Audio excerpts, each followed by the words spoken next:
योगा ज्ञान जर्नी परिवार में आप सभी का स्वागत है। शुरू करते हैं आज का क्लास। हम लोग देख रहे हैं यूनिट 8 थेरेपेटिक योग। ओके,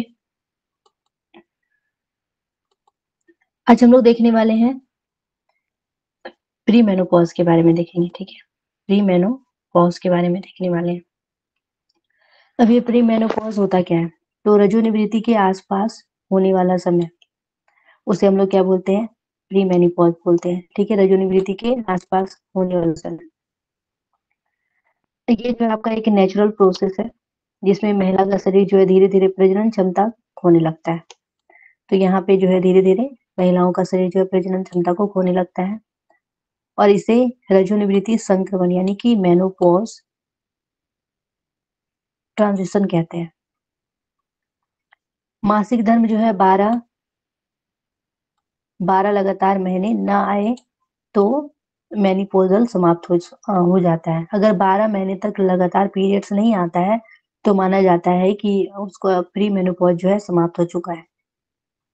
मेनोपॉज प्रारंभ होता है और मेनोपॉज जो है प्रारंभ होता है। तो ये जो है मेनोपॉज के पहले का जो है समय है जिसे हम लोग प्री मेनोपॉजल बोलते हैं। ठीक है, अगर 12 महीने तक लगातार पीरियड्स नहीं आते हैं तो उसे प्री मेनोपॉज जो है उसका समय समाप्त हो जाता है और मेनोपॉज प्रारंभ हो जाता है।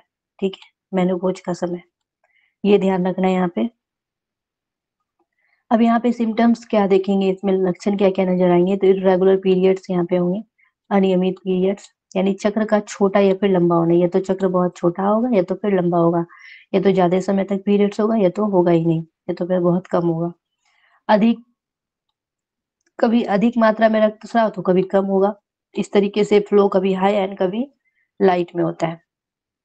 हॉट फ्लैश, स्लीप प्रॉब्लम, गर्म झटके आ सकते हैं, नींद की समस्या हो सकती है, तेज गर्मी अचानक एहसास होगा, अचानक तेज गर्मी का, रात को पसीना आ जाना, नींद टूट जाना, ये सारी घटनाएं जो है देखने को मिलता है प्रीमेनोपॉजल के लक्षण में। मूड चेंज होता है, मनोदशा में बदलाव होता है, चिड़चिड़ापन, चिंता, अवसाद, इरिटेबिलिटी, एंजाइटी एंड डिप्रेशन। उसके बाद वेजाइनल एंड ब्लैडर प्रॉब्लम देखने को मिलेगा। योनि और मूत्राशय समस्या जिसमें योनि का सूखापन, दर्द, वेजाइनल ड्राइनेस, डिस्कम्फर्ट और बार बार पेशाब आना, फ्रिक्वेंट यूरिनेशन होता है।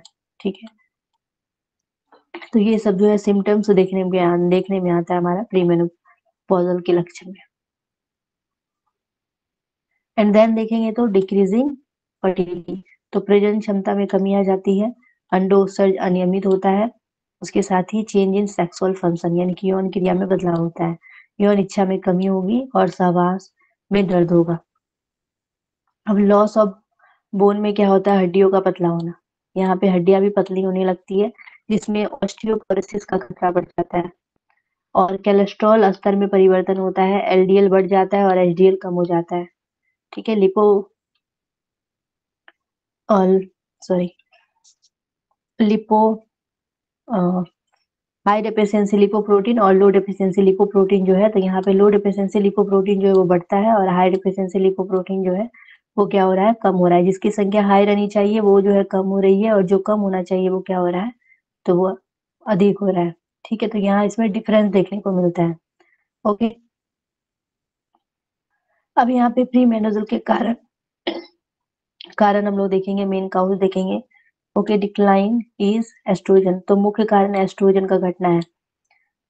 प्री मेनोपॉज में एस्ट्रोजन में जो है धीरे धीरे कमी होने का परिणाम है ये। और हार्मोनल उतार चढ़ाव से शरीर जो है सभी सिस्टम प्रभावित होते हैं। तो हार्मोनल उतार चढ़ाव की वजह से जो है शरीर के सभी सिस्टम इससे प्रभावित होते हैं। अब इसमें हम लोग यौगिक चिकित्सा क्या लेंगे, यौगिक मैनेजमेंट क्या करना है प्री मेनोपॉज में? तो हार्मोनल संतुलन, मानसिक शांति और नींद में सुधार, इसको करना होगा हमें क्योंकि हार्मोन आपका असंतुलित होता है, मानसिक शांति, मानसिक अशांतियां रहती है, नींद नहीं आती है। तो ये सारी चीजें हम लोग यहाँ पे हार्मोन में संतुलन लाएंगे, मानसिक शांति करेंगे और नींद में सुधार। तो सबसे पहले षटक्रम में देखेंगे तो जैसे रजोनिवृत्ति में बताया गया है कि जल नीति, जैसे कि पिछले हम लोग क्लास में देखे थे उसमें जल नीति बताया गया था। ठीक है, तो जो कि मानसिक तनाव को क्या करता है? कम करता है। कपालभाति नहीं करना है अगर बीपी हाई हो तो कपालभाति नहीं करना चाहिए जिसका बीपी हाई हो। आसन में ताड़ासन करेंगे, जो कि इम्प्रूव करेगा आपके पोस्चर को, रिड्यूस करेगा आपके टेंशन को। Virabhadrasana, Virabhadrasana strengthen legs and improve confidence. Trikonasana, trikonasana जो ये इम्प्रूव करता है पेल्विस सर्कुलेशन को एंड डाइजेशन को। मार्जरी आसन, मार्जरी आसन रिलैक्स करेगा स्पाइन को एंड रिड्यूस करेगा बैक पेन को। तो ये सब आसनास जो हमें करने हैं प्री मेनोपॉज में। प्राणायाम में देखेंगे तो पूर्वज जैसे हम लोग देखे थे अनुलोम विलोम, क्योंकि आपके हार्मोन को संतुलित करेगा, बैलेंस करेगा हार्मोन को। भ्रामरी प्राणायाम रिड्यूस करेगा आपके स्ट्रेस को। चंद्रभेदी प्राणायाम शरीर में गर्मी को कम करेगा, आपके रिड्यूस करेगा हीट एंड हॉट फ्लैश को। तो ये प्राणायाम हमें करने हैं, अनुलोम विलोम, भ्रामरी और चंद्रभेदी प्राणायाम। मुद्रा बंद में देखेंगे तो योनि मुद्रा लगानी है यहाँ पे, जो कि आपके calms mind, improves pelvic health. प्राण मुद्रा, प्राण मुद्रा में इनहेंस करेगा आपके फर्टिलिटी को, फर्टिलिटी। शीतलीकरण और ध्यान में देखेंगे मेडिटेशन एंड रिलैक्सेशन में तो योग निद्रा करना है, जो कि हार्मोन को संतुलित एवं नींद में सुधार लाता है। मंत्र ध्यान करेंगे, ओमकार चैंटिंग करेंगे, जो कि आपके एंजाइटी को रिड्यूस करेगा। ओके, क्लियर है सभी को ये? आरती जी, रंजना जी, आभा जी, मीनाक्षी जी, प्रणति जी, रूबी जी, रुपेंद्र जी, ज्योति जी, ठीक है। अब आगे हम लोग देखेंगे प्री नेटल केयर के बारे में, ठीक है। बिफोर बर्थ यानी जन्म से पहले देखभाल, जन्म से पहले क्या देखभाल करनी है। तो गर्भावस्था के दौरान जो है स्वास्थ्य विशेषज्ञ द्वारा गर्भवती महिलाओं को दी जाने वाली जो देखभाल है उसके बारे में देखेंगे, जिसे हम लोग क्या बोलते हैं, बिफोर बर्थ, यानी कि एएनसी के नाम से जानते हैं, एंटी नेटल केयर जिसे हम लोग बोलते हैं। ओके,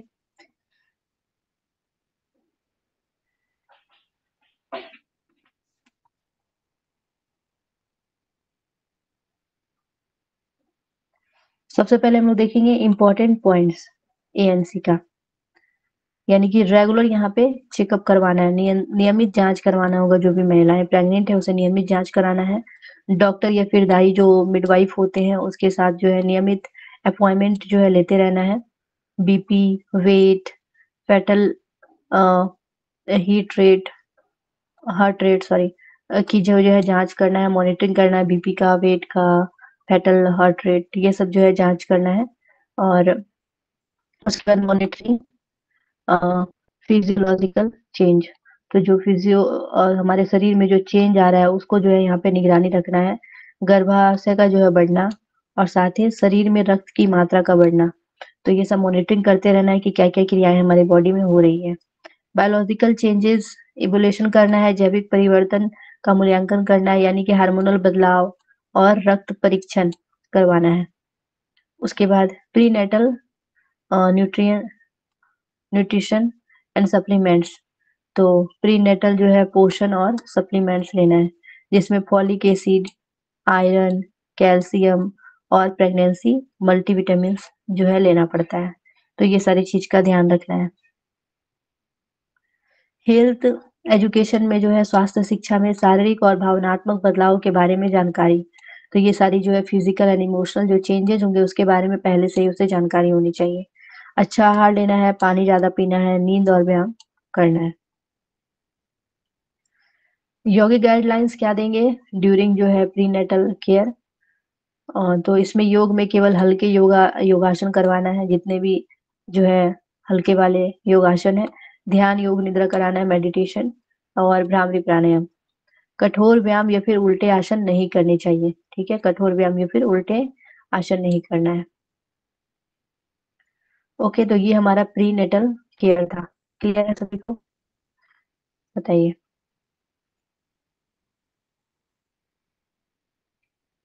अब आगे हम लोग देखेंगे पोस्ट नेटल केयर, ठीक है, पोस्ट नेटल केयर, पीएनसी के बारे में देखेंगे। आफ्टर बर्थ, जन्म के बाद देखभाल किस तरीके से करना है, ठीक है। जन्म के पहले हम लोगों ने देख लिया, अब जन्म के बाद देखेंगे। तो 6 से 8 वीक आफ्टर बर्थ, बच्चों के जन्म के बाद 6 से 8 सप्ताह तक आपको क्या ध्यान रखना है। ठीक है, एक माता को किस चीज़ों का ध्यान रखना है, बच्चे के जन्म होने के 6 से 7 सप्ताह है, दिन नहीं है, ठीक है, ध्यान रखिएगा 6 से 8 सप्ताह। ओके, इम्पोर्टेंट पॉइंट्स है यहाँ पे आपका कि फिजिकल जो है रिकवरी, शारीरिक सुधार, यानी कि गर्भाशय का संकुचन, सिकुचना यानी संकुचन, और टाँके या फिर घावों को भरना, तो इस पे जो है पहले ध्यान रखना पड़ेगा। और जो है इमोशनल चेंजेज में, वो तो फिजिकल चेंजेज होगा आपका, भावनात्मक परिवर्तन में क्या होगा, तो मूड स्विंग होगा, बेबी और ब्लूज, उसके साथ ही अत्यधिक थकान ये देखने को मिलेगा।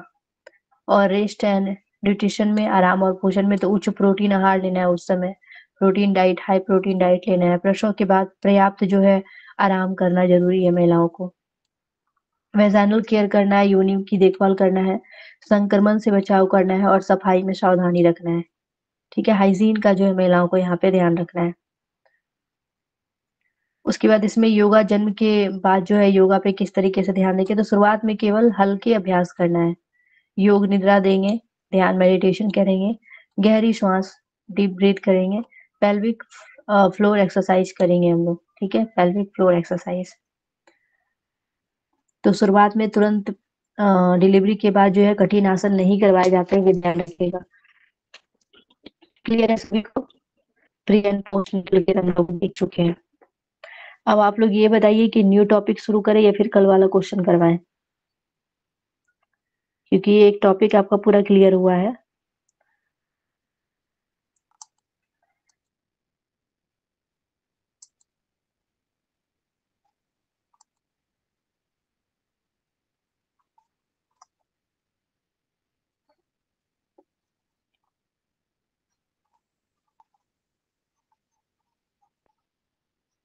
और किसी तक हम लोग क्वेश्चन कर चुके थे ना।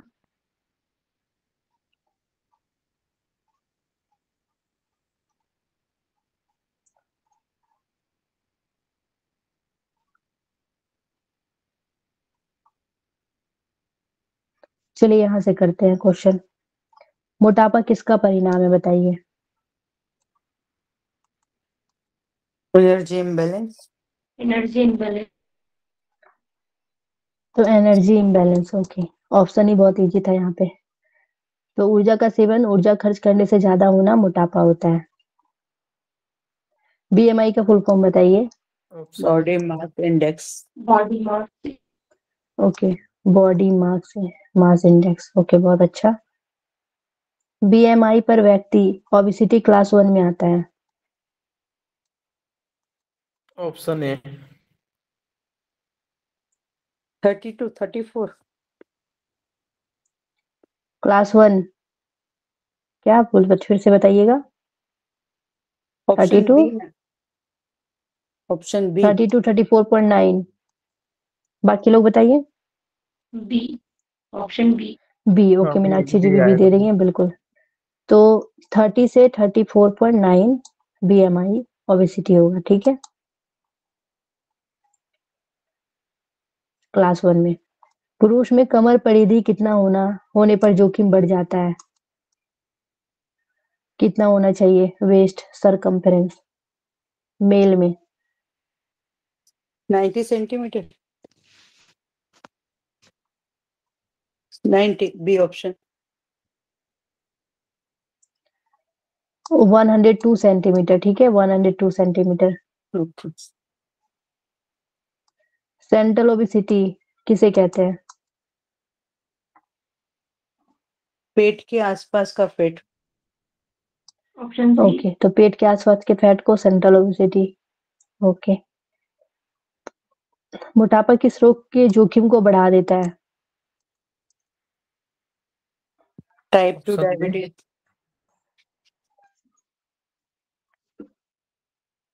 Type 2 diabetes, okay, type 2 diabetes को बढ़ा देता है, ठीक है। अब देखिए यहाँ पे मोटापा जो है आपको पता है कि, तो बच्चों अगर बड़े लोग हैं, और वो तो जेनेटिक भी होता है ना टाइप 1 वाले डायबिटीज, ठीक है। टाइप 2 वाले में जो है, जो बड़े एज वाले होते हैं उसे टाइप 2 वाला डायबिटीज होता है, ठीक है। तो यहाँ पे हमेशा ध्यान रखिएगा कि मोटापा वगैरह से अगर पूछा जाएगा तो टाइप 2 वाले ही डायबिटीज होगा, ठीक है, और अगर ऑल लोगों में पूछा जाएगा तो वो भी टाइप 2 वाले ही होंगे। टाइप 1 वाले हमेशा चाइल्ड को होता है, ये ध्यान रखेंगे। जुवेनाइल।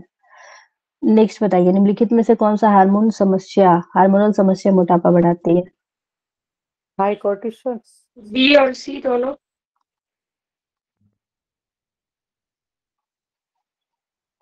हाइपरथायरॉयडिज्म और हाइपोथायरॉयडिज्म, ओके, दोनों होगा। बी और सी, अच्छा, बी सी है ना। Option D. हाइपो हाइपोथायरॉयडिज्म और हाई कोलेस्ट्रॉल, ठीक है। ये हार्मोनल समस्या यानी मोटापा को बढ़ाती है, हाइपो और हाई कोलेस्ट्रॉल। किस प्राणायाम से मोटापा घटने में सहायता मिलती है? कपालभाति। प्राणायाम। कपालभाति। कपालभाति। फिलहाल तो ये प्राणायाम नहीं है, लेकिन यहाँ पे क्वेश्चन ही पूछ दिया गया इस तरीके से, कोई नहीं। मोटापा किस प्रकार का विकार है? Lifestyle disease. Life time. Life style disease, okay. Okay, life style disease. कौन सा हार्मोन भूख नियंत्रण करता है और मोटापे से जुड़ा है? इंसुलिन, लेप्टिन, मेलाटोनिन या फिर ऑक्सीटोसिन? इंसुलिन, लेप्टिन, ठीक है, लेप्टिन याद रखिएगा। भूख नियंत्रित करता है और मोटापे से जुड़ा है ये लेप्टिन। एप्पल शेप्ड ओबेसिटी किस में पाया जाता है? Central obesity, peripheral, secondary obesity या फिर genetic obesity? Central obesity. Central, okay. Central obesity को एप्पल शेप ओबेसिटी बोलते हैं, शेप्ड। मोटापा किस समस्या को बढ़ाता है? Hypertension. Option A. Hypertension, okay, option A ही होगा। WHO के अनुसार मोटापा किस BMI पर शुरू होता है? 30।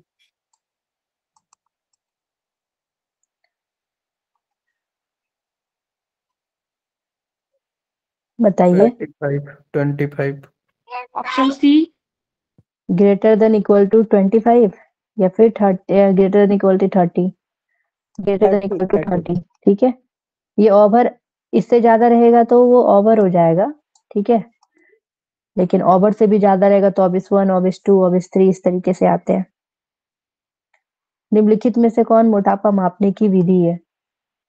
BMI। BMI। Okay, body mass index, बहुत अच्छा। मोटापा किस अंग का सबसे अधिक प्रभाव डालता है, कौन से अंग पे? हार्ट। हार्ट पे। हार्ट पे। ओके, तो हार्ट पे। मोटापा किस प्रकार की गतिविधि को बढ़ाता है? Secondary lifestyle. Option B. Okay, sedentary lifestyle, sedentary. Okay, B. Sedentary lifestyle. Obesity का मुख्य कारण कौन सा है? Option A. Excess calorie intake. Ex, okay, excess calorie intake. Peripheral obesity किसमें देखा जाता है?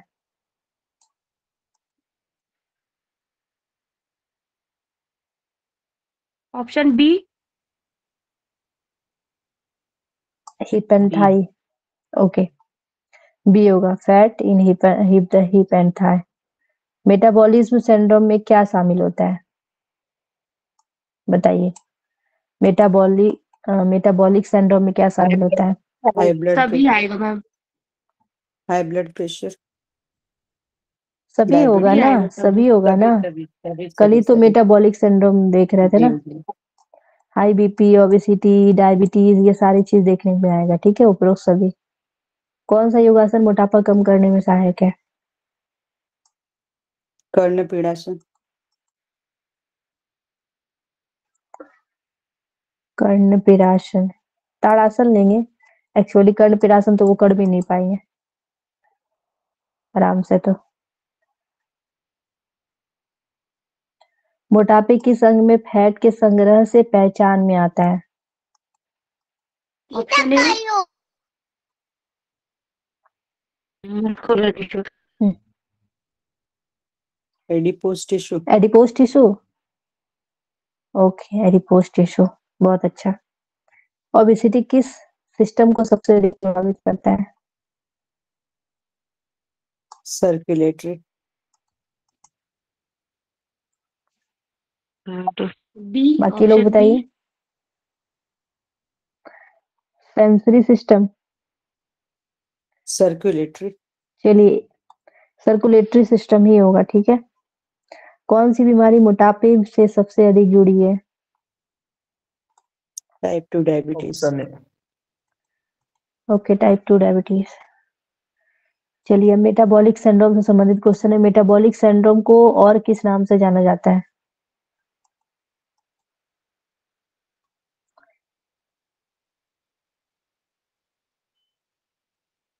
Insulin type syndrome ma'am. बताइए। Insulin type syndrome. नहीं, सिंड्रोम एक्स के इंसुलिन। नाम से इसे जानते हैं। ओके। क्योंकि एक्स से यहाँ पे अलग अलग डिजीज को डिफाइन किया गया है। देखिए मेटाबॉलिक सिंड्रोम में सिंड्रोम एक्स भी कहा जाता है क्योंकि ये कई मेटाबॉलिक समस्याओं का समूह है, ठीक है, इस वजह से सिंड्रोम एक्स भी बोलते हैं। मेटाबॉलिक सिंड्रोम में मुख्य रूप से कितने रिस्क फैक्टर में से 3 की आवश्यकता होती है?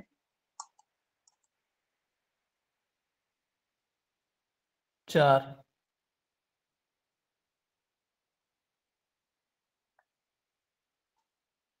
4, 4, 5, 2, 6 क्या होगा? 5। 5, ठीक है, तो आंसर आपका 5 होगा। 3 या 5 था ना, यहाँ पे ऐसे इस तरीके से नहीं देना चाहिए। कितने रिस्क फैक्टर की आवश्यकता होती है, तो 3 या 5 दोनों में से कोई भी रहता तो आप लगा सकते थे, ठीक है।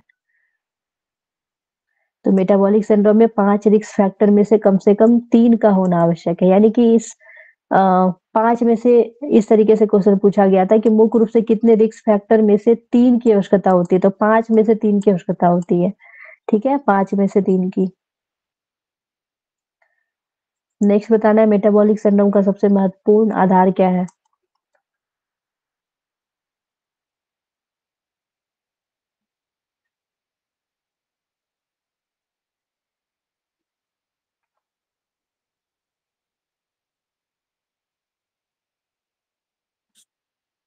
बताइए। इंसुलिन रेजिस्टेंस क्या होगा?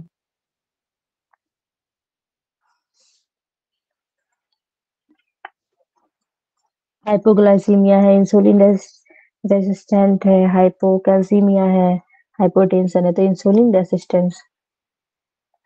इंसुलिन रेसिस्टेंट मेटाबॉलिक सिंड्रोम की मूल जड़ है, ठीक है। मूल जड़ कौन सा है, तो इंसुलिन रेसिस्टेंस। मेटाबॉलिक सिंड्रोम में कौन सा ओबेसिटी सबसे महत्वपूर्ण है? Abdominal. Abdominal obesity. Abdominal obesity, visceral भी इसे बोलते हैं, ओके। तो पेट के भीतर की चर्बी विसरल फैट सबसे हानिकारक होती है। एशियन पुरुषों में वेस्ट सरकमफ्रेंस का कटऑफ क्या है? 90 90 centimetre. Centimetre. 90 centimetre, okay 90 centimetre. तो यहाँ पे 90 सेंटीमीटर से ज्यादा रहेगा तो रिस्क बढ़ेगा। निम्नलिखित में से कौन मेटाबॉलिक सिंड्रोम का हिस्सा नहीं है? बताइए। इस तरीके का क्वेश्चन, ये बहुत इंपॉर्टेंट क्वेश्चन है लो एचडीएल। क्योंकि आपको 3 फैक्टर होना चाहिए।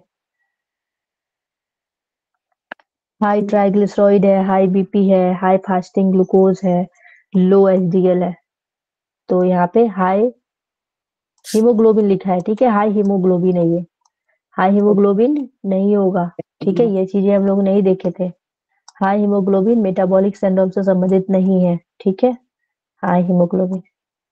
मेटाबॉलिक सिंड्रोम का सबसे पहला संकेत क्या माना जाता है? हाइपरटेंशन। ऑप्शन ए। सभी तो लग रहा है। हाइपरटेंशन। मोटापा। सभी लग रहा है। अब ये सबसे पहला पूछ रहा है, मतलब पहला संकेत। अभी तो हम लोग जस्ट ऊपर देखे थे ना। इंसुलिन इसमें सी रेजिस्टेंस। मुख्य आएगा, सी। संकेत अगर बोला, इंसुलिन रेजिस्टेंस। सी आएगा, ओके। इंसुलिन रेजिस्टेंस, बहुत अच्छा। यह प्रारंभिक चरण में विकसित होता है। कौन सा हार्मोन एब्डोमिनल फैट को बढ़ाता है? बी ऑप्शन मतलब दूसरा। ये तो कॉर्टिसोल लिखा मेलाटोनिन, नहीं, ये फर्स्ट वाला आएगा मैम। जी, कॉर्टिसोल। कोलेस्ट्रॉल होना चाहिए कि कॉर्टिसोल होना चाहिए मैम? कॉर्टिसोल होगा हॉर्मोन्स। ओके, ठीक है। ओके, कॉर्टिसोल तो ये स्ट्रेस हार्मोन है ना, कॉर्टिसोल आपका। ठीक है, स्ट्रेस बढ़ेगा तो ज्यादा खाने के प्रति आप आगे बढ़ेंगे। ठीक है, तो कॉर्टिसोल स्ट्रेस हार्मोन है जो कि पेट की चर्बी को बढ़ाता है। कौन सा कंडीशन मेटाबॉलिक सिंड्रोम में रिस्क को दोगुना कर देती है?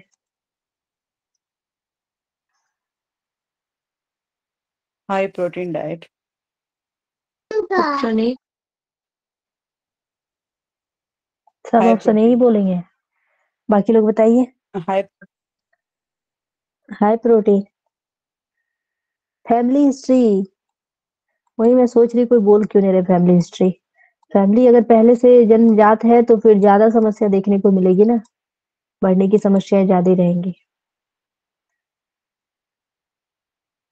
परिवार में डायबिटीज या फिर ओबेसिटी जोखिम को दोगुना कर देता है। फास्टिंग शुगर का कट ऑफ वैल्यू क्या है?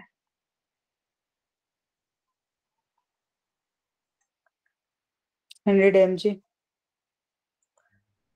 80। 100 mg प्रति डेसीलीटर, ओके।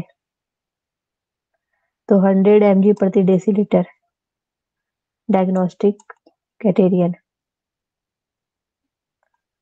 ट्राइग्लिसराइड का कट ऑफ क्या है? 150। 150। 150, ओके। मैन में एचडीएल कट ऑफ कितना होना चाहिए? 40। 40।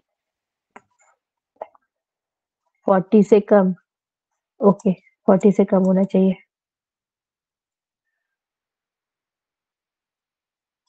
बीपी का कट ऑफ मेटाबॉलिक सिंड्रोम के लिए 130। 130। बताइए। 130 130। 85। 130/85, ओके, बहुत अच्छा। मेटाबॉलिक सिंड्रोम में कौन सा टेस्ट फैटी लिवर बताती है?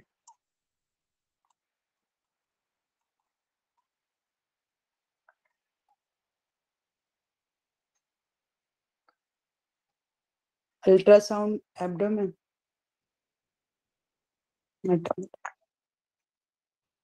अल्ट्रासाउंड एब्डोमेन, ठीक है, तो ये आपका फैटी लिवर को बताता है।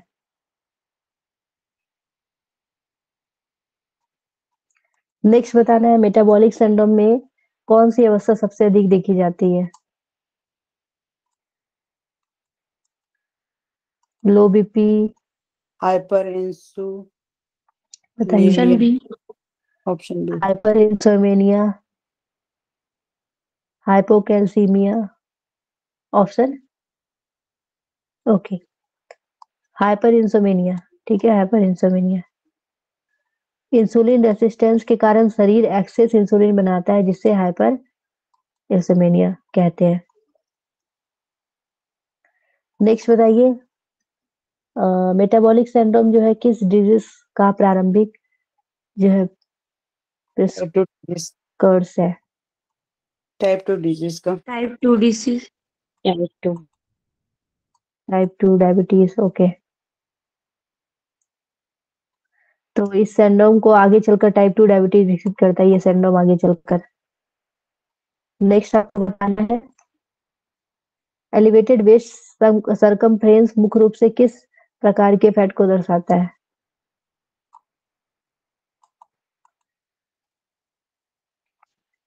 Brown fat. Option C. Brown fat, visceral visceral fat. Fat. कमर का बढ़ना विसरल फैट का संकेत है जो जी खतरनाक जी होता है। जी। कमर का बढ़ना विसरल फैट, ठीक है। नेक्स्ट बता रहे निम्नलिखित में से कौन मेटाबॉलिक सिंड्रोम का मुख्य कारण नहीं है?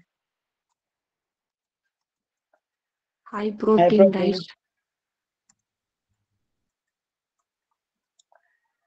हाई प्रोटीन डाइट नहीं है ना, genetic, physical, inactive activity, sedentary work, तो हाई प्रोटीन डाइट ये नहीं है, बाकी सारी चीजें हैं। नेक्स्ट बताना है एचडीएल क्यों गुड कोलेस्ट्रॉल कहा जाता है, एचडीएल को।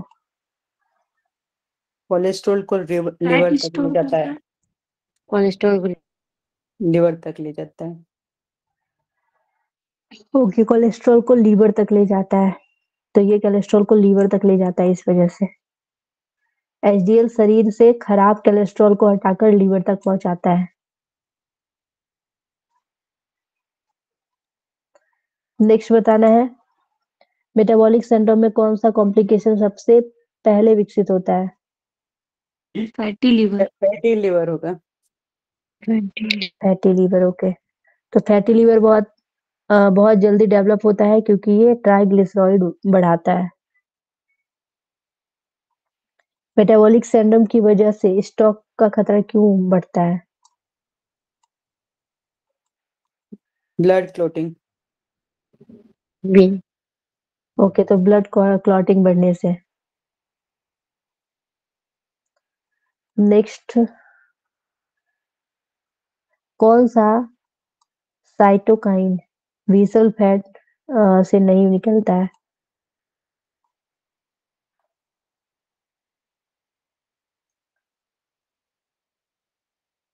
मेलेटोनिन। ऑप्शन 4। मेलाटोनिन। ठीक है, तो मेलाटोनिन नहीं निकलता है, मेलाटोनिन पीनियल ग्लैंड से निकलता है, फैट से नहीं।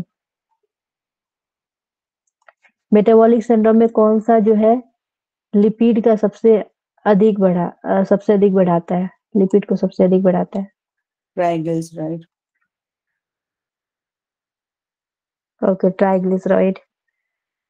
टीजी का बढ़ना मेटाबॉलिक सिंड्रोम की पहचान है। मेटाबॉलिक सिंड्रोम में बीपी क्यों बढ़ता है,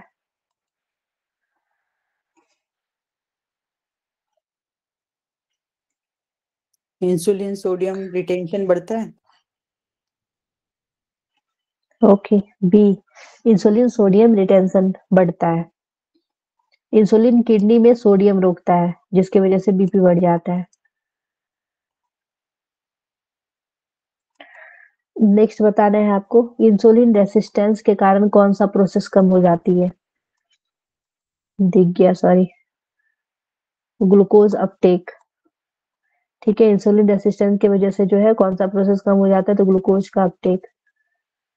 कोशिकाएं ग्लूकोज को अंदर नहीं ले पाती है। बताइए कौन सा ऑर्गन जो है इंसुलिन रेसिस्टेंस से सबसे पहले प्रभावित होता है, मसल्स। मसल। ओके, तो मसल में जो है सबसे अधिक ग्लूकोज अपटेक होता है, इसलिए वही सबसे पहले प्रभावित होता है। मेटाबॉलिक सिंड्रोम में एलडीएल का कैसा रूप अधिक हानिकारक होता है,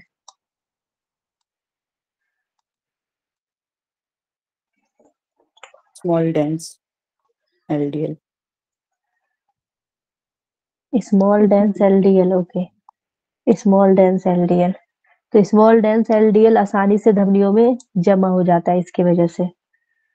विसरल फैट में कौन सा हार्मफुल केमिकल अधिक बनता है,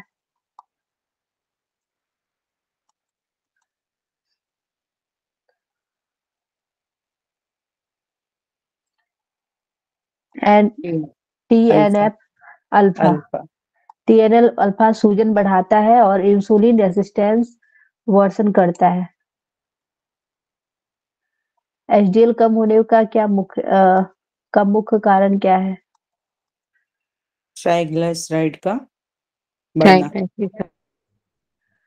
ट्राइग्लिसराइड का बढ़ना। ओके, तो टीजी बढ़ने से एचडीएल कम हो जाता है। बताइए मेटाबॉलिक सिंड्रोम में सबसे महत्वपूर्ण screening test, blood group. Haemoglobin. Haemoglobin A1C, ठीक है। HbA1c लंबे समय के ग्लूकोज स्तर बताता है। रिस्क असेसमेंट में सबसे महत्वपूर्ण पैरामीटर कौन है?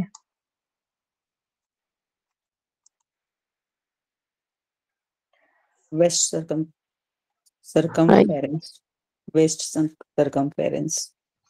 Waist circumference, okay, waist circumference.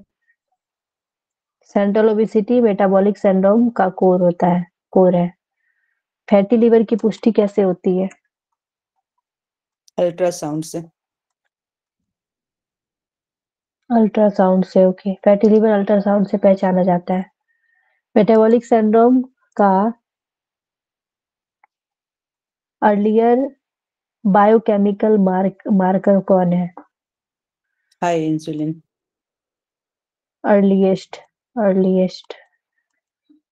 High insulin level, okay, high insulin level.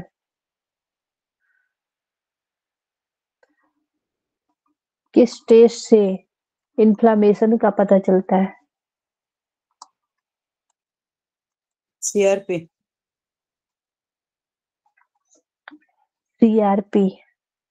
CRP inflammation का संकेत है। मेटाबॉलिक सिंड्रोम में कौन सा योगासन सबसे प्रभावी है? आंसर दिख गया है, सूर्य नमस्कार, ठीक है।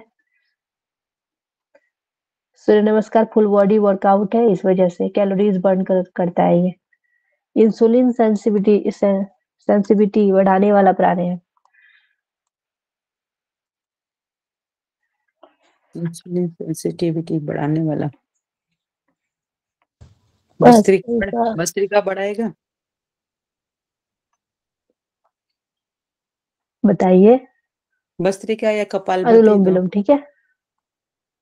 अच्छा अनुलोम विलोम। अच्छा, अनुलोम विलोम से इंसुलिन बढ़ेगा। पैरासिम्पैथेटिक सिस्टम एक्टिवेशन करता है, इंसुलिन सेंसिटिविटी बढ़ती है। पैरासिम्पैथेटिक अगर एक्टिव होगा तो। स्ट्रेस कम करने के लिए सर्वश्रेष्ठ योग तकनीक? योग निद्रा। ऑप्शन है। योग योग निद्रा। निद्रा, बहुत अच्छा। ये आपके कोलेस्ट्रॉल को कम कर देता है, इस वजह से। मेटाबॉलिक सिंड्रोम वाले व्यक्ति को कौन सा फूड जो है पैटर्न अपनाना चाहिए? Low. Option 2। Low glycaemic index diet, option 2, okay, low glycaemic index diet. Metabolic syndrome वाले व्यक्ति को कौन सा फूड पैटर्न अपनाना चाहिए? तो लो ग्लाइसेमिक इंडेक्स डाइट को, ठीक है। Low GI diet glucose control में मदद करता है। यौगिक लाइफ स्टाइल में किस नियम से ओवर ईटिंग नियंत्रित होता है? मिताहार।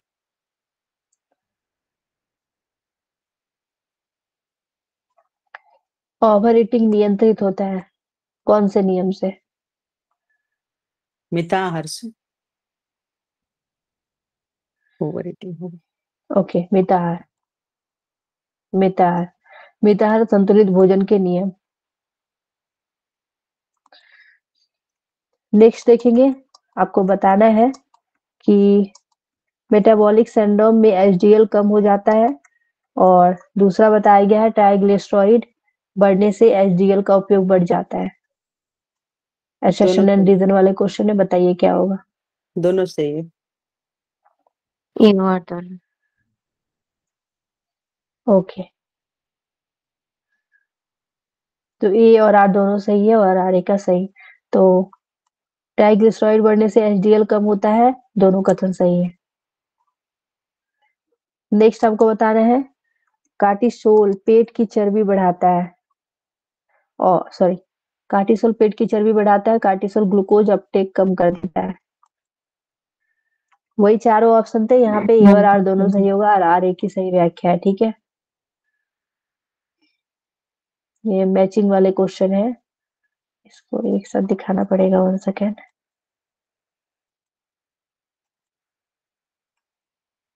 बताइए।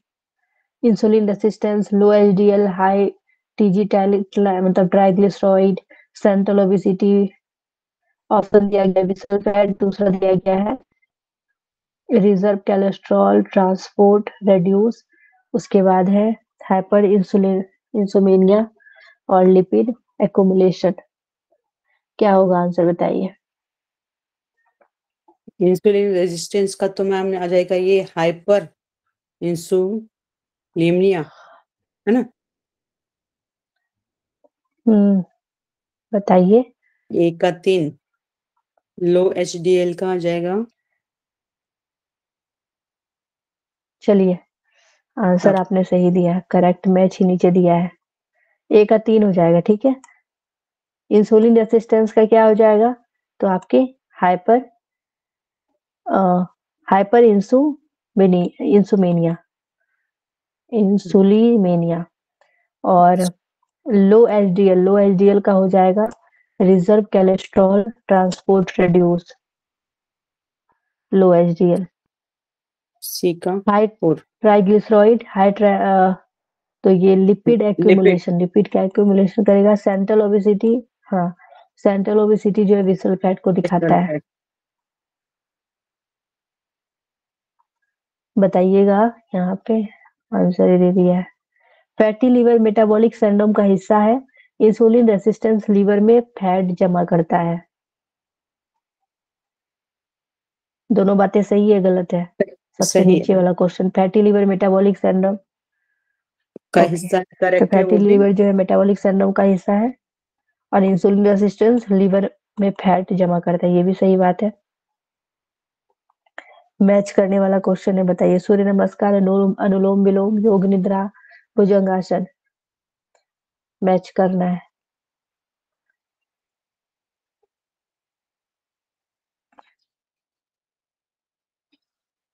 योग निद्रा का करेंगे हम स्ट्रेस रिडक्शन, है ना। C का फर्स्ट रिड्यूस रिड्यूस, हाँ रिडक्शन, हाँ। Stress reduction. और सूर्य नमस्कार से हमारा होगा इम्प्रूव सी का flexibility, okay okay full body activation होगा सूर्य नमस्कार नहीं, से, सूर्य नमस्कार का फुल बॉडी एक्टिवेशन। हाँ 1 का 3 आ जाएगा। ऑप्शन मैम दिखाते तो फटाफट पता चल जाता कौन सा ऑप्शन। चलिए कोई नहीं, तो सूर्य नमस्कार का पता तो आप कर ही दिए हैं, कोई नहीं। फुल बॉडी है। तो फुल बॉडी एक्टिवेशन, अनुलोम विलोम अनुलोम आपका हो जाएगा इम्प्रूव इंसुलिन सेंसिबिलिटी और योग योग निद्रा जो है निद्रा ये का आपका हमने हो जाएगा स्ट्रेस स्ट्रेस रिडक्शन और भुजंगासन का हो जाएगा आपका इम्प्रूव फ्लेक्सिबिलिटी। फ्लेक्सिबिलिटी। ओके, कौन सा मार्कर जो है मेटाबॉलिक इन्फ्लामेशन को सबसे बेहतर दर्शाता है। मार्कर CRP आएगा कोई मैम। नहीं, बताइए। नहीं, कौन सा मार्कर। सीआरपी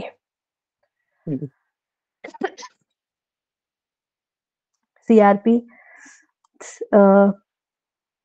सिस्टेमिक इन्फ्लामेशन का मार्कर है। मेटाबॉलिक सिंड्रोम वाले व्यक्ति में कौन सा जो है हार्मोन का स्तर अधिक पाया जाता है। कॉर्टिसोल। बताइए, इजी क्वेश्चन है। कॉर्टिसोल। कॉर्टिसोल।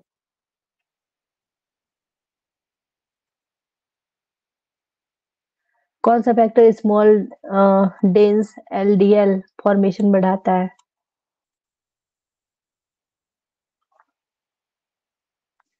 लो triglyceride, high triglyceride, high LDL, low cholesterol. High triglyceride आएगा ना, high TG। Okay, high triglyceride. बहुत अच्छा। मेटाबॉलिक सिंड्रोम में प्लेटलेट कैसे जो है बिहेव करती है।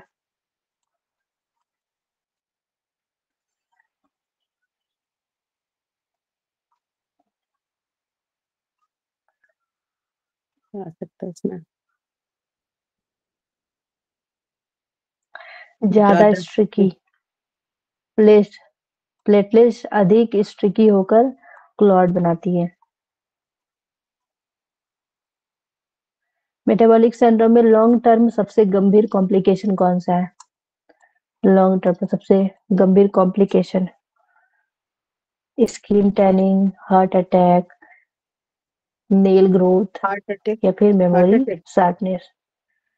Yes, heart attack.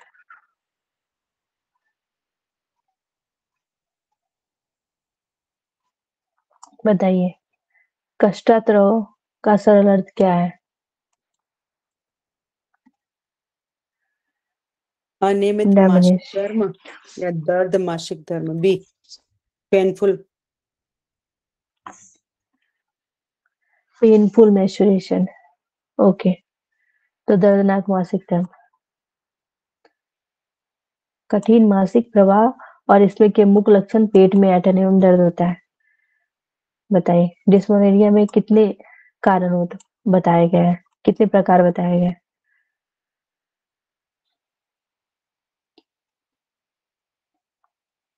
बताइए, कल पढ़ाई थी मैं आप लोगों को। हेमलता जी 2 आंसर कर रही है, तो 2 बताए थे। ओके, तो 2 होते हैं, एक प्राइमरी और एक सेकेंडरी होता है। प्राइमरी डिस्मेनोरिया का मुख्य कारण क्या है?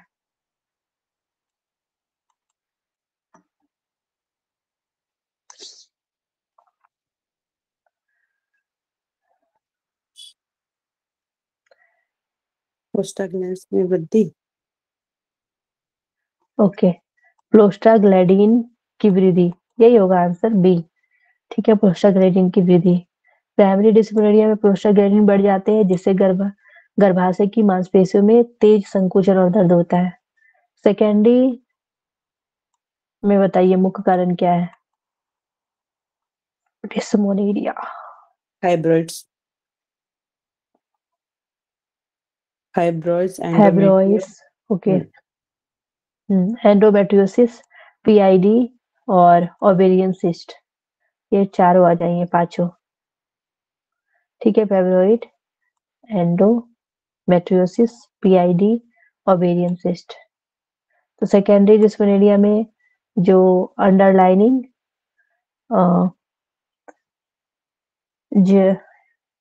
ग्लू क्या लिखा हुआ है, ग्लाइनोकोलॉजिकल डिसऑर्डर। अच्छा, सॉरी, बुला नहीं रहा मेरे से। Gynaecological disorder. हाँ, ओके, सॉरी, गायनेकोलॉजिकल जैसे कि डिसऑर्डर। ठीक है, ठीक है, ग्लाइकोलॉजिकल डिसऑर्डर कभी कभी नहीं बुलाता है पता नहीं क्यों। नेक्स्ट देखते हैं, डिस्मेनोरिया में कौन सा लक्षण सबसे सामान्य है? पेट में ऐंठन। बताइए। पेट में ऐंठन।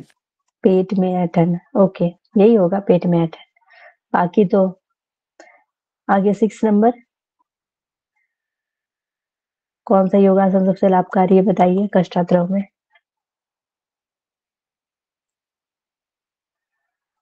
वज्रासन। डिस्मेनोरिया में कौन सा योगासना? वज्रासन। वज्रासन, सिरासन, चक्रासन। ओके, तो वज्रासन, बहुत अच्छा। वज्रासन जो है पेल्विक के ब्लड सर्कुलेशन बढ़ाता है, पेट के दर्द को कम करता है। डिस्मेनोरिया में कौन सा जो है प्राणायाम मदद करता है? अनुलोम विलोम, नाड़ी शोध। शीतली। नाड़ी शोधन, ओके, नाड़ी शोधन, अनुलोम विलोम। अनुलोम विलोम जो है तनाव कम करता है, और ये मसल को क्या करता है? रिलैक्स करता है। डिस्मेनोरिया में शिथिलीकरण और ध्यान के लिए कौन सा अभ्यास जो उपयुक्त है? शवासन। ओके, शवासन। शवासन में जो है नर्वस सिस्टम और मसल रिलैक्स होता है, जिससे क्रैम्प्स कम होता है। प्राइमरी डिस्मेनोरिया में गर्भाशय का कौन सा हिस्सा दर्द पैदा करता है? इंडोमेट्रियम, मायोमेट्रियम, पेरीमेट्रियम या फिर गर्भाशय ग्रीवा?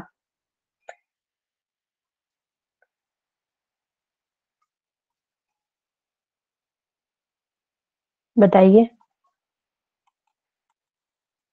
Endometrium. A answer. Endometrium, myometrium होगा, ठीक है, मायोमेट्रियम। बी। यूट्रस की, हाँ, मस्कुलर वॉल में मायोमेट्रियम, इसको हम लोग मायोमेट्रियम बोलते हैं। प्रोस्टाग्लैंडिन की वजह से ये जो स्ट्रॉन्ग कॉन्ट्रैक्शन करती है, जिसकी वजह से दर्द होता है। डिस्मेनोरिया के बचाव के लिए सबसे अच्छा उपाय क्या है?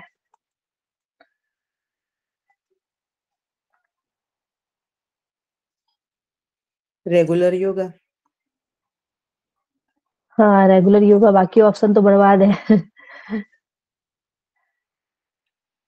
तो नियमित योगा में योगा या फिर प्राणायाम या फिर ध्यान करने से क्रैम्प्स कम होता है और मानसिक तनाव घटते हैं। प्राइमरी डिस्मेनोरिया में दर्द प्रोस्टाग्लैंडिन के कारण होता है और रीजन दिया गया, प्रोस्टाग्लैंडिन गर्भाशय की मांसपेशियों को संकुचित करने के लिए प्रेरित करती है। बताइए। सही लग रहा है मैम दोनों भी। एसेसन एंड रीजन दोनों सही है ही, ठीक है। प्राइमरी डिस्मेनोरिया में दर्द प्रोस्टाग्लैंडिन के कारण होता है और प्रोस्टाग्लैंडिन गर्भाशय की मांसपेशियों के संकुचन करने के लिए प्रेरित करता है, जिसकी वजह से ही दर्द होता है, ठीक है। तो आंसर होगा ए। सेकेंड नंबर, सेकेंडरी डिस्मेनोरिया किसी गायनोलॉजिकल डिसऑर्डर से संबंधित होता है और यह अक्सर जो है प्यूबर्टी के तुरंत बाद होता है। इन और आर दोनों सही। गायनोकोलॉजिक करेक्ट इन है क्या और मैम। होगा? आर दोनों सही है। करेक्ट है करेक्ट है। जी। ए सही है लेकिन आर आर गलत है। गलत है। ये अक्सर प्यूबर्टी के तुरंत बाद शुरू होता है, ये गलत है। देखिए, सेकेंडरी डिस्मेनोरिया रोग जैसे फाइब्रॉइड, एंडोमेट्रियोसिस आदि से जुड़ी होती है, ना कि प्यूबर्टी के तुरंत बाद। ये सारी चीज से जुड़े हैं। डिस्मेनोरिया के दौरान नौजिया हो सकता है और uterine contraction near by nerves को जो है स्टिमुलेट करता है। नोजिया तो हो सकता है और uterine contraction near by nerves को स्टिमुलेट करती है। नोजिया तो होगा मैम, बी का पहला पता। सही है। हम्म। बोथ ट्रू और आर एक्सप्लेनेशन, मतलब आर ए का एक्सप्लेनेशन है, ठीक है। तो डिस्मेनोरिया के दौरान जो होता है नौजिया होता है, क्योंकि यूटेरिन कॉन्ट्रैक्शन नियर बाय नर्व्स को स्टिमुलेट करता है, जिसकी वजह से ही मितली और उल्टी होता है, ठीक है। योगासना क्रैम्प्स को कम कर सकती है और योगा पेल्विक ब्लड फ्लो और रिलैक्स को बढ़ाती है, दोनों रिलैक्सेशन करेक्ट। बढ़ाती है। दोनों सही है। दोनों करेक्ट। ओके, दोनों सही है। एनएस एड्स डायमेंशिया के दर्द को कम करता है। एनएस एड्स प्रोस्टाग्लैंडिन सिंथेसिस को ब्लॉक करती है।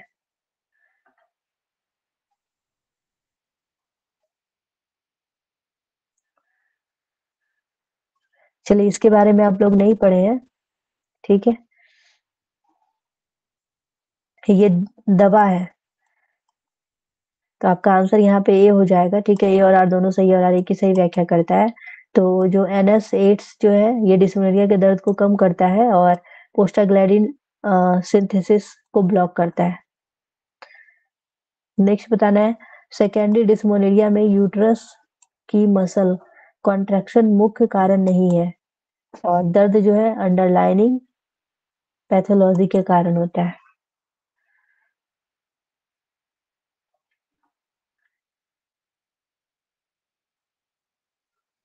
बताइए। मुझे तो दोनों ही गलत लग रहे हैं आंसर मैम। सिर्फ आज एक ही लोगों का आ रहा है, बाकी लोग क्या कर रहे हैं? दोनों गलत है। सही है। चलिए, दोनों सही है, both are true. Secondary dysmenorrhoea में यूट्रस की मसल कॉन्ट्रैक्शन मुख्य कारण नहीं है, दर्द जो है अंडरलाइनिंग पैथोलॉजी के कारण होता है। नेक्स्ट है, शवासन और मेडिटेशन क्रैम्प कम करने में मदद करता है, यह नर्व सिस्टम को रिलैक्स करता है, नर्वस सिस्टम को। दोनों सही है। दोनों सही है, बिल्कुल दोनों सही होगा।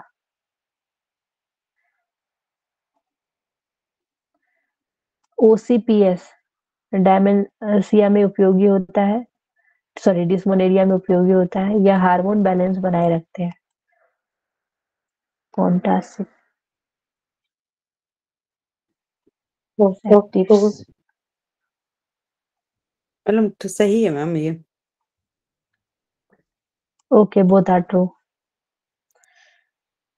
डिस्मोनेरिया में बैक पेन आम लक्षण है, और यूटेरिन कॉन्ट्रैक्शन और पेल्विक मसल थाइनेस के कारण होता है, टाइटनेस के कारण होता है।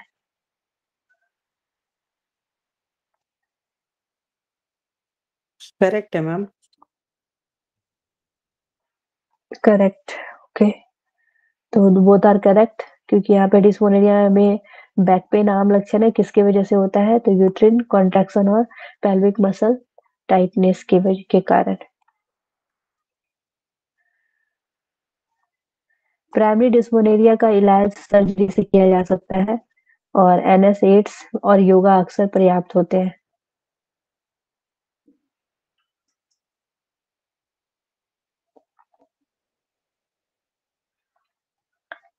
फर्स्ट तो गलत लग रहा है मुझे, ऐसा लग रहा है, लेकिन सेकंड सही है। A correct. फॉल्स है और आर सही है, एकदम आपका मानना पड़ेगा। तो प्राइमरी डिस्मोनिया का इलाज सर्जरी से किया जा सकता है, ये गलत है। जबकि NSAIDs और योगा अक्सर जो है पर्याप्त होते हैं। प्राइमरी डिस्मोनिया में सर्जरी की जरूरत नहीं होती है, आमतौर पर NSAIDs और लाइफस्टाइल और योगा के से रिलीफ हो जाता है। मैंने मोनेरिया कब मानी जाती है? यहाँ पे आंसर क्या हो जाएगा? B option. B option. D कि B? B B B. Seven. 7 days और 80 ml तक तो ब्लीडिंग होना चाहिए। 7 डेज और फिर 80 ml से कम, और 7 डेज से कम। ओके। जब मासिक धर्म का प्रवाह 7 दिन से अधिक या फिर 80 मिलीलीटर से अधिक हो, अच्छा तब प्रॉब्लम देखने को आएगा। सॉरी, मैं कम बोल रही थी, तो यहाँ पे अधिक होगा। तो नॉर्मल मेंस्ट्रुअल साइकिल की अवधि कितनी होती है? 21 to बताइए। 35 days। ओके, 21 to 35 डेज, बहुत सही। मलेरिया में मुख्य लक्षण क्या है? Menorrhagia. Menorrhagia. Excess bleeding, fatigue, anaemia. Excess bleeding, fatigue और एनीमिया। ओके, तो एक्सेस ब्लीडिंग, फटीग और एनीमिया। कौन सा आसन निषेध है इसमें, बताइए? नहीं करना चाहिए। सिर नीचे करने वाले आसन। ओके, सिर नीचे करने वाले, हेड डाउन पोस्ट नहीं करना क्वेश्चन। बताइए कौन सा आसन लाभकारी है?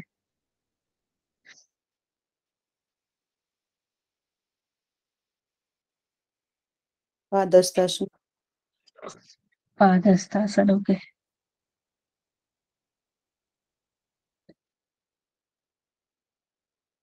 नेक्स्ट बताइए, कौन प्राणायाम जो स्ट्रेस को कम करेगा इस समय? अनुलोम विलोम। अनुलोम विलोम। ओके।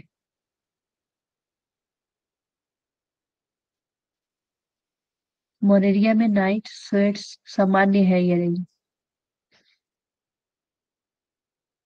यस। नहीं, नो। ठीक नो। है, नहीं। Okay. Excess bleeding, excess bleeding मोनेरिया में कितने घंटों में हो सकता है?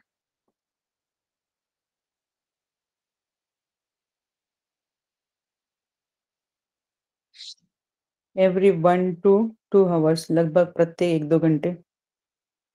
प्रत्येक 1-2 घंटे। ओके, लगातार 1-2 घंटे पर।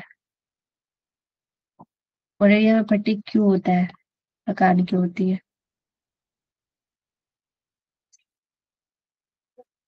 रक्तस्राव के कारण anemia, loss of blood, loss of blood, anemia और रक्तस्राव के कारण एनीमिया।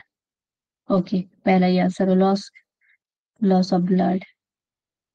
मोनालिसिया में कौन सा आसन एब्डोमिनल ऑर्गन स्टिमुलेट करता है? मत्स्यासन, मत्स्य आसन। ओके। कौन सा मुद्रा लाभकारी है बताइए?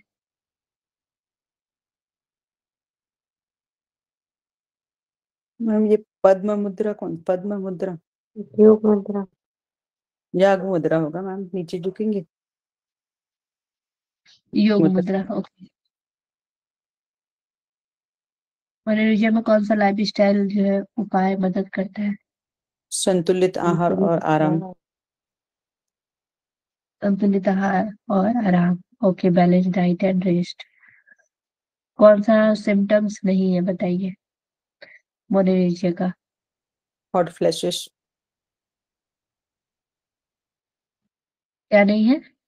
Hot flashes, hot flashes. Okay, hot flashes नहीं है। मोने मोनालिसिया में कौन सा आसन पेल्विक सर्कुलेशन को बढ़ाता है? गोमुखासन, गोमुखासन, गोमुखासन। ओके, गोमुखासन। मोनालिसिया में कौन सा प्राणायाम काल्मिंग इफेक्ट देता है, शांति प्रदान भ्रामरी, करता है? भ्रामरी, भ्रामरी। ओके। मोनालिसिया में कौन सा आसन डाइजेशन इंप्रूव करता है? वज्रासन, वज्रासन। कौन सा प्राणायाम ऑक्सीजनेशन बढ़ाता है? अनुलोम विलोम, अनुल भस्त्रिका, भस्त्रिका। भस्त्रिका, ओके। कौन सा सिम्टम्स एनीमिया का संकेत है मोनालिसिया में? फटीग, फटीग, थकान। मोनालिसिया में कौन सा आसन पेल्विक मसल स्ट्रेंथन करता है?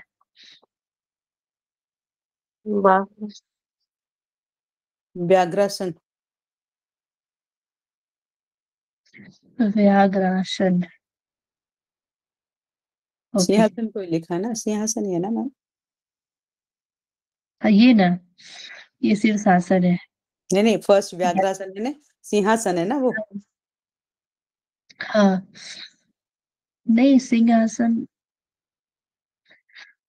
सिंहासन दूसरा है। ओके। मोनालिसिया में स्ट्रेस मैनेजमेंट कैसे किया जाता है, कैसे किया जा सकता है? ध्यान और प्राणायाम, ध्यान और प्राणायाम से। Okay, meditation and pranayama. Menopause menopause को किस रूप में परिभाषित किया जाता है बताइए?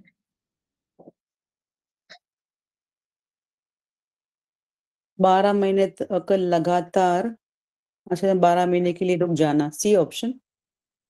ओके, तो मासिक धर्म का 12 महीने के लिए रुक जाना, मेनोपॉज बिल्कुल सही आंसर है। मेनोपॉज में 12 महीने तक लगातार जो है मासिक धर्म का अस्थायी रूप से रुकने के रूप में परिभाषित किया जाता है, जो कि प्रजनन जीवन के अंत को दर्शाता है। प्राकृतिक मेनोपॉज की शुरुआत औसत आयु क्या है? एज बताना है।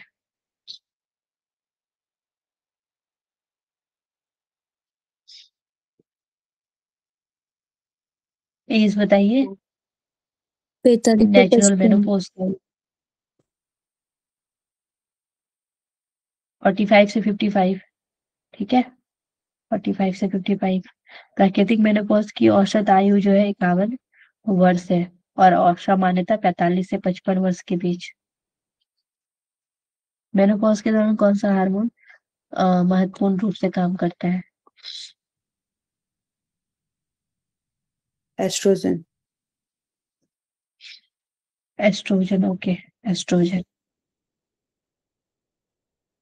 कम हो जाता है उसकी मात्रा। मेनोपॉज का सामान्य लक्षण है बताइए? सामान्य लक्षण क्या है?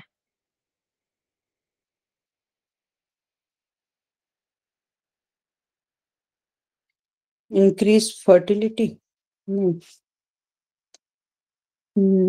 वेट लॉस होगा मैम। D option. वजन घटना, गर्भ के बालों का बढ़ना, बाल का भी बढ़ेगा। हॉट फ्लैशेज, गरम हॉट झटके। फ्लैश। ओके, बहुत अच्छा। तो गर्भ झटके मेनोपॉज के दौरान एंड्रोजन स्तर के उतार चढ़ाव के कारण सबसे सामान्य लक्षणों में से एक है। मेनोपॉज की जोखिम को बढ़ाता है।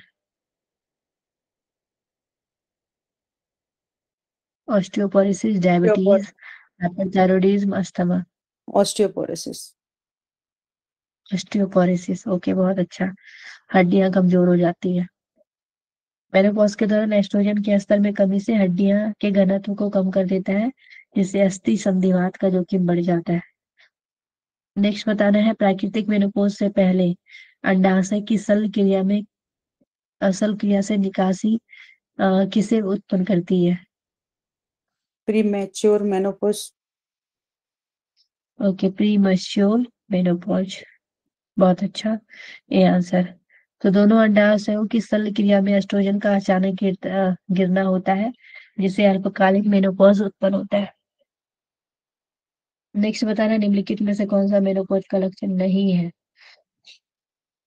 बताइए। मेमोरी प्रॉब्लम, सी। डी होगा ना, increase menstrual flow.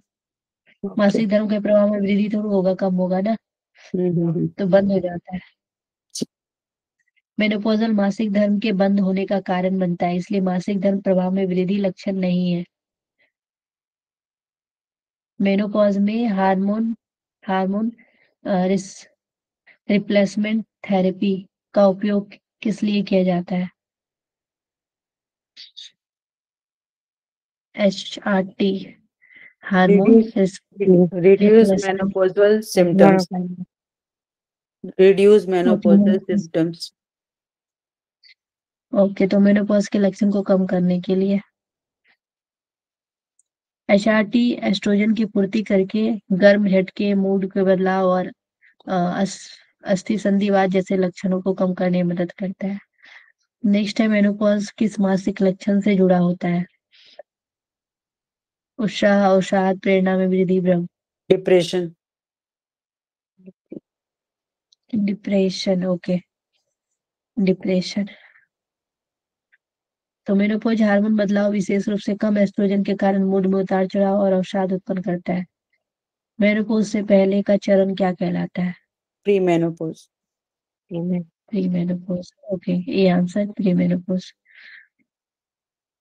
Pre menopause उस संक्रमण काल को कहते हैं जिसमें मेनोपॉज से पहले होता है, जब हार्मोन बदलाव और अनियमित मासिक धर्म होता है। मेनोपॉज किस हृदय रोग के जोखिम को बढ़ाता है? हाइपरटेंशन। हाइपरटेंशन, उपरोक्त ऑल ऑफ सभी। हृदयघात, उच्च रक्तचाप और अतालता, क्या लिखा हुआ है, एरिथीमिया। ये सी क्या है मैम? सी वाला एरी वही बोल, अताल। एरिथीमिया। इसको थोड़ा देखना पड़ेगा, ये है हार्ट रोग से ही रिलेटेड, इसे देखना पड़ेगा एक बार, ठीक है, मैं बताती हूँ कल देख के। मेनोपॉज के दौरान एस्ट्रोजन में कमी, उच्च रक्तचाप, हृदयघात और अतालता को ये जोखिम को बढ़ाती है। मेनोपॉज में योनि शुष्कता किस कारण होता है? एस्ट्रोजन में बताइए। कमी। एस्ट्रोजन में कमी। एस्ट्रोजन में कमी, ओके। मेनोपॉज की पुष्टि कब होती है? 12 महीने, सी ऑप्शन। 12 मंथ की अनियमितता, ओके। मेनोपॉज में हड्डियों का पतला होना मुख्यतः किस कारण से होता है?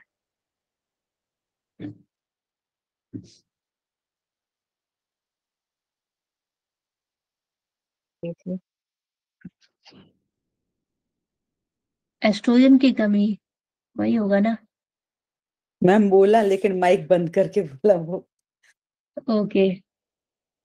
मेनोपॉज में गर्म झटके किस कारण होता है? ये भी होगा बढ़ने से। फ्लक्चुएट वजन के एस्ट्रोजन स्तर में लेवल। उतार चढ़ाव। पोस्ट मेनोपॉज में रक्त का मूल्यांकन क्यों करना चाहिए? Endometrial cancer. ओके, तो एंडोमेट्रियल कैंसर को रोकने के लिए। मेनोपॉज के बाद रक्त असामान्य है और एंडोमेट्रियल रोग जैसे कैंसर भी शामिल है, जो इसका संकेत हो सकता है। मेनोपॉज महिलाओं के लिए जो है कौन सा जीवन शैली परिवर्तन सुझाया जाता है? उपरोक्त सभी। उपरोक्त सभी। नियमित व्यायाम, संतुलित आहार, तनाव प्रबंधन सभी।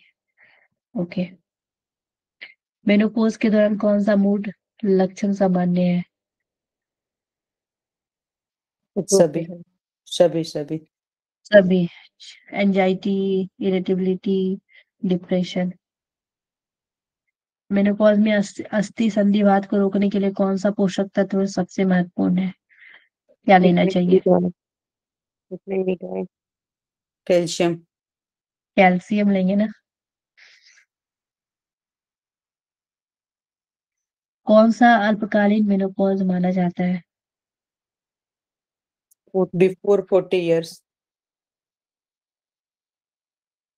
ओके, तो 40 ईयर से पहले। 40 वर्ष से पहले मेनोपॉज की अल्पकालीन या प्रारंभिक मेनोपॉज माना जाता है। मेनोपॉज के मूत्र संबंधी परिवर्तन से कौन सा लक्षण जुड़ा है? डी। ए ए, ऑप्शन मूत्र असंयम। यस। तो एस्ट्रोजन की कमी पैल्विक मांसपेशियों को कमजोर कर सकती है, जिससे मेनोपॉज महिलाओं के मूत्र असंयम होता है। मेनोपॉज का कौन सा लक्षण नींद को प्रभावित करता है? Hot flashes. उपरोक्त सभी सभी उपरोक्त आएंगे। सभी। उपरोक्त सभी होगा। रात का पसीना, गर्म झटके, चिंता सभी। मैम कल करवा दो। हो गया, ज्यादा नहीं है, 5-6 क्वेश्चन होंगे। मेनोपॉज की पुष्टि के लिए कौन सा हार्मोन परीक्षण शामिल है? चलिए मैं एफएसएच। आंसर बताती जाती हूँ। FSH. FSH, follicle stimulating hormone. Menopause किस त्वचा परिवर्तन का कारण बन सकता है? उपरोक्त सभी। ड्राइनेस। उपरोक्त सभी। ओके, तो यहाँ पे ड्राइनेस हो जाएगा, लॉस ऑफ लोच में कमी आना और झुर्रियां। मेनोपॉज में महिलाओं के लिए कौन सा व्यायाम सबसे विशेष सुझाया जाता है? एरोबिक व्यायाम, भार वहन व्यायाम, योग, सभी सभी उपयुक्त सभी। शरीर सभी। ऑल। सभी। मेनोपॉज के दौरान मूड स्विंग मुख्य रूप से किस कारण से होता है? एस्ट्रोजन की कम कमी एस्ट्रोजन से। की वजह से। हम ओके, एस्ट्रोजन। कम एस्ट्रोजन की वजह से। हड्डियों के पतले होने से रोकने के लिए कैल्शियम के साथ कौन सा खनिज मुख्य है? तो आयरन। कैल्शियम के साथ मैग्नीशियम को लेंगे, ठीक है, मैग्नीशियम मैग्नीशियम। मैग्नीशियम। अंतिम मासिक धर्म के बाद कौन सा मेनोपॉज चरण आता है? प्री मेनोपॉज, पोस्ट मेनोपॉज, तो पोस्ट मेनोपॉज आएगा। ओके। मेनोपॉज में रात को पसीना किस कारण से आता है? तो ये जो है आपके हार्मोनल हार्मोनल बदलाव की वजह बदलाव। से। हार्मोन। पोस्ट मेनोपॉज महिलाओं में हड्डियों के पतले होने को कम करने के लिए कौन सा थेरेपी उपयोगी है? सभी। ऑल। तो सभी है। Hormonal replacement replacement therapy. Therapy, HRT, calcium और विटामिन का पूरक, भार वहन व्यायाम।